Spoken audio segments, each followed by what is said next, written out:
This lesson is for the benefit of Mac users, highlighting the main differences in the Mac version of Dreamweaver CC.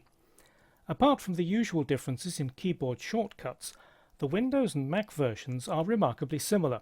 The main differences are that the program menus are always at the top of the screen. That's the usual Mac way of doing things. The other thing is that you can remove this grey background that hides the desktop. The way to do that is to go to Window and then select Application Frame, and the desktop then shows through the program. When you do that, the workspace switcher moves over to the left hand side.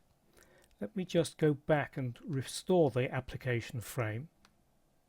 With the application frame turned on, the workspace switcher is in the same place as on Windows. A lot of Mac users find this empty bar up here a huge waste of space.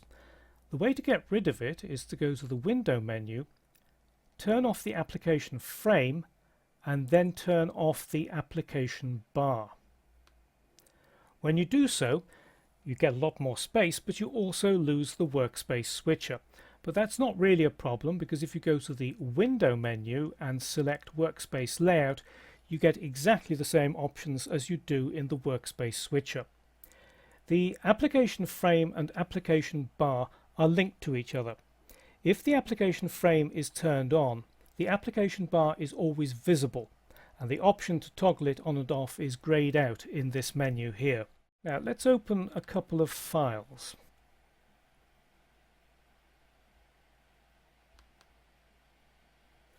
By default, files open in tabs like this. And although you don't get the location of the file at the top right here as you do in Windows, you can discover the location of a file by hovering over the tab, and you then see a tooltip with the file location. If you don't like your files being regimented in tabs, you can turn the tabs off in the Preferences panel. The Preferences panel on a Mac is on the Dreamweaver menu, and then select Preferences. The keyboard shortcut is Command U, which is different from the standard Mac shortcut. Then select General in the category list on the left, and this first option, Open Documents in Tabs. If you deselect that checkbox, the files won't open in tabs, and you can move them around whichever way you like.